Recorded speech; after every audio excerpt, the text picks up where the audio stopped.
Et bonjour à tous, ravi de vous retrouver pour l'émission du mardi 10 janvier 2023. On se retrouve avec un BTC légèrement positif, 17 250 $, Ethereum à 1328, ça n'a guère bougé depuis hier. Sur 24 heures, on voit qu'on est légèrement soit en positif, soit en négatif du côté de toutes ces trends qui s'étaient mises en place. On a plus 3%, quasi 4% pour Shiba Inu, pas loin de moins 5% pour The Open Network, et enfin le bas du tableau avec Apecoin à plus 4% sur les dernières 24 heures, et Quant à plus de 67, quasi 120 $ au moment où j'enregistre cette émission, 10h30 ce mardi matin. Du coup, du côté du 4h, 17 240 ici sur BitMEX, on hésite pour l'instant autour de la médiane de range. Une petite poussée pourrait nous amener rapidement autour de 18 000, tandis que la grosse date à retenir pour cette semaine, c'est ce jeudi avec 14h30, si je dis pas de bêtises, heure française, les chiffres du CPI de l'inflation qui vont paraître aux États-Unis.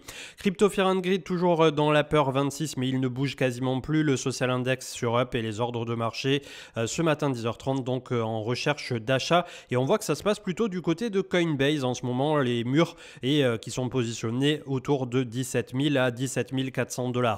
La map de liquidité qui n'a pas évolué depuis hier, toujours dans ce no man's land, donc il y a bien un moment où il va falloir venir taper une borne ou l'autre. On est en plein milieu, vous voyez que vraiment là les deux forces en présence, même si on n'en a pas l'impression immédiatement, sont bel et bien en train de s'affronter. Donc on va voir là aussi au niveau de la résolution ce que ça pourrait donner dans les prochains jours. Je pense que le CPI jeudi va déclencher un mouvement d'une plus grande ampleur. Avec Cryptost, une manœuvre de taille pour Microsoft, le géant de la tech aurait prévu d'investir 10 milliards de $ dans OpenAI, la firme qui a créé notamment ChatGPT, de quoi s'assurer de ne pas manquer le train face à des concurrents tout aussi ambitieux. Le Crypto Total 2, donc les altcoins avec Crypto Yoda qui pense que pour l'instant on serait toujours pas mûr à point pour faire le breakout haussier et qu'on pourrait avoir la déviation où on viendrait chercher de nouveau ce moins 30, moins 40, voire moins 50% du côté des altcoins. Donc comme je lui disais ici, on va serrer les fesses encore un petit moment, on dirait bien, sur ce début 2023, et c'est vrai que tant qu'on n'a pas eu cette séance de rupture haussière avec véritablement de la force, de l'envie et du volume, malheureusement pour le moment on est toujours dans une trend qui à court et moyen terme est plutôt baissière. Quand on regarde au très long terme, elle reste malgré tout pour les crypto-monnaies relativement haussière. Une petite infographie, c'était Messari qui mettait ça en avant par rapport à la répartition des nœuds sur Lido. Donc vous voyez que malgré le fait que oui, on y a une concentration assez énorme du côté de Lido, vous avez beaucoup de sous-entités qui se partagent donc la part du gâteau avec au maximum des 5% à chaque fois qui viennent s'agréger autour de ça pour tous ceux qui proposent de près ou de loin la possibilité donc de staker, et ce via Lido. On avait le classement via bitcoin.fr des banques les plus friendly au niveau de la crypto, donc là aussi c'est non exhaustif je pense, mais globalement ça vous donne un ordre d'idée. Alors les banques préférées apparemment ça serait N26, Boursorama et Revolut. Alors N26, il y a eu beaucoup de clôtures de comptes apparemment assez arbitraires parfois, je suis pas allé revérifier depuis ces dernières années, mais bon je me méfierai un peu au niveau de ce classement. Et les banques à éviter, là aussi ça reste des avis de personnes, c'est un panel qui est pas suffisamment représentatif pour prendre ça pour argent comptant, puisque dans les 3 mauvais élèves, il y aura des gens qui seront extrêmement contents de leur aventure, même crypto avec eux. On aurait la Caisse d'épargne, la Banque Postale et le Crédit Agricole. Et globalement, on voit ici au niveau de ce top que le top 10 serait représenté par N26, Bourso et le banque avec la BNP derrière, ING Direct, Fortunéo, Société Générale, AXA Bank, Orange Bank, HSBC, LCL. Et ensuite, on a les autres donc qui viennent clôturer le classement avec un Revolut qui est qu'à la 11e place, alors que bizarrement, la plupart du temps, ça a l'air de plutôt pas mal se passer pour ceux qui l'ont utilisé avec de la crypto. Donc clairement pas à prendre comme ça pour argent comptant, mais ça vous donne peut-être une idée pour ceux qui se posaient la question. Income Charts qui nous met en avant le chart de Amazon avec là aussi une descente infernale sur cette année 2022, et enfin des points bas qui sont en train probablement d'être atteints sur bon nombre d'actions américaines. On a un sujet qui divise autant d'investisseurs que de profils boursiers, et vous avez été quasiment 4000 à répondre. Êtes-vous plutôt DCA à moyenner à la baisse ou DCA à moyenner à la hausse, et ce en vue d'attendre un potentiel retournement avant d'investir? Vous avez été 80% à répondre DCA à la baisse et seulement 20% pour le DCA à la hausse. Là aussi, je ne rentrerai pas dans le dur du sujet puisque globalement, il y aura, comme l'indique cet intitulé, autant de profils d'investisseurs que d'avis différents. Mais c'est vrai qu'il y a des gens qui sont convaincus fermement que le DCA à la hausse est le seul qui compte, et on peut peut constater à cette occasion qu'en tout cas au niveau des particuliers, puisque je suppose qu'on est suivi par plus de particuliers que de professionnels de marché, en tout cas j'espère, c'est que globalement les particuliers ont tendance à DCA à la baisse. Personnellement c'est ce que je fais aussi et qui me paraît le plus logique. Après ça ne nous empêche pas de continuer de DCA lorsque le marché se retourne aussi et de couper au bout d'un moment, puisqu'on ne va pas continuer à injecter ad vitam de l'argent. Pourquoi pas pour ceux qui peuvent se le permettre, mais voilà, il faut aussi se définir des targets ensuite par rapport aux prises de profit, vous vous en doutez bien, et là aussi on peut appliquer une sortie en DCA, c'est-à-dire par exemple quand vous faites plus 50 ou plus 100% sur un actif au niveau des cryptos, ce qui est de temps en temps le cas lors des bull runs, voire plus, petit à petit commencez à sortir bien évidemment vos billets. Bob Lucas qui nous disait qu'on est sur un timing qui est plutôt pas mal, toujours avec le comptage de bougies, donc au niveau de Ether. Le souci c'est qu'on n'a toujours pas de volume, il nous faut la fameuse séance de rupture qui nous propulse très largement au-dessus de 1400 $. Un marché crypto qui est en train de mijoter pour l'instant. On sent que les alts, il y a des configurations qui sont magnifiques, mais on n'a toujours pas véritablement cette force qui est revenue sur le marché crypto d'un point de vue institutionnel de la force. Les gros sous qui font bouger comme il se doit. Quand on a ces mouvements effrénés, frénétiques où on imprime une dizaine, vingtaine, trentaine de % sur l'intégralité du marché en une seule journée ou une seule semaine. Toujours autour de l'affaire de SBF, il y a 455 millions autour des shares, des actions de Robinhood qu'il détenait, qui sont saisies par le gouvernement US et qui vont permettre là aussi, je suppose, de rembourser les créanciers de FTX. JC Parets qui mettait en avant, j'ai trouvé ça plutôt pas mal formulé, le fait que il y a des gens qui disent que le Bitcoin n'a aucune valeur et globalement à ce jour le aucune valeur entre guillemets pèse 300 milliards, donc ça se passe plutôt pas mal finalement pour ce bear market. Avec Vincent Gann, le taux historique de volatilité sur 7 jours qui est à son point bas nominal, on est sur la trend ici qui se touche sur 3 points, on a un point bas qu'on n'a pas vu depuis début 2019, donc vraiment si le marché crypto doit nous faire quelque chose, c'est maintenant au niveau de cette poussée sur ce mois de janvier voire premier trimestre 2023. Si c'est le scénario baissier qui se joue, malheureusement on ira visiter, comme on l'a vu un bon nombre de fois, des targets légèrement plus baissières entre 12 et 14 000 pour des objectifs qui sont tout à fait réalistes et raisonnables. Le gold avec Bob Lucas qui atteint une résistance ici pour l'instant, petite résistance autour de 1880 $, donc on a eu un très beau rallye haussier au niveau du gold. On a vu le palladium qui commençait à se chauffer, le silver aussi qui a fait son petit quelque chose.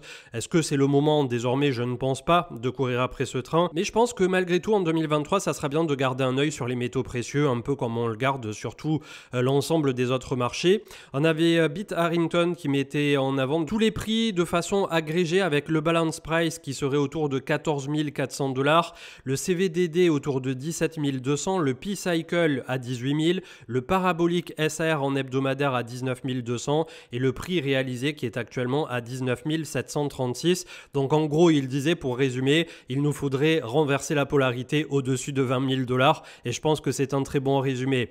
On a enfin les mineurs qui sont en train avec Will Clement de décélérer et de ne plus vendre, de réaccumuler après une énorme capitulation sur la fin d'année 2022. C'est également ce qu'on avait vu hier avec un graphique où on voyait que les gros portefeuilles sont en train plutôt de se remettre à plat, de réaccumuler plutôt que de se débarrasser de leur Bitcoin autour de 16 à 17 000 $.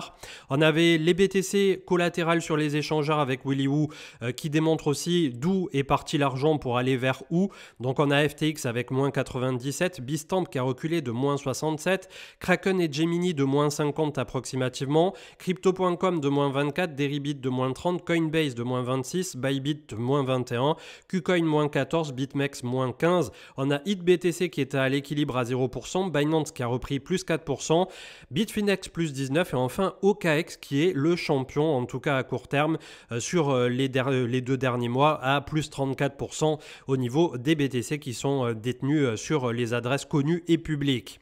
La consolidation avec Game of Trade au niveau du SP500, avec en journalier le MACD qui est plus très loin de croiser. Est-ce qu'on va avoir le gros breakout ou c'est un rejet à nouveau? En tout cas, la séance d'hier, c'est pas très bien terminé au niveau du marché US. Donc à voir comment ça va ouvrir aujourd'hui et surtout à voir ce jeudi pour l'inflation qui pourrait là aussi changer la donne.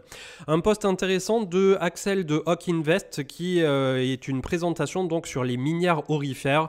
Je vous laisse consulter le topic pour ceux qui veulent tout simplement se renseigner puisque c'est assez long, il y a une 20 trentaine de postes, ce qui peut vous permettre là aussi de regarder une fois de plus pour ceux qui s'intéressent du côté des métaux précieux. Avec Cryptost, la mise à jour Shanghai sera implémentée sur le testnet de la blockchain Ethereum le mois prochain. Cette mise à jour permettra aux utilisateurs de cette blockchain de retirer leurs ETH stakés lors de l'arrivée de The Merge en septembre dernier. Donc comme on l'avait là aussi discuté et vu plusieurs fois, notamment avec Marc, ça sera sur liste d'attente et petit à petit ça permettra aux stakers de sortir.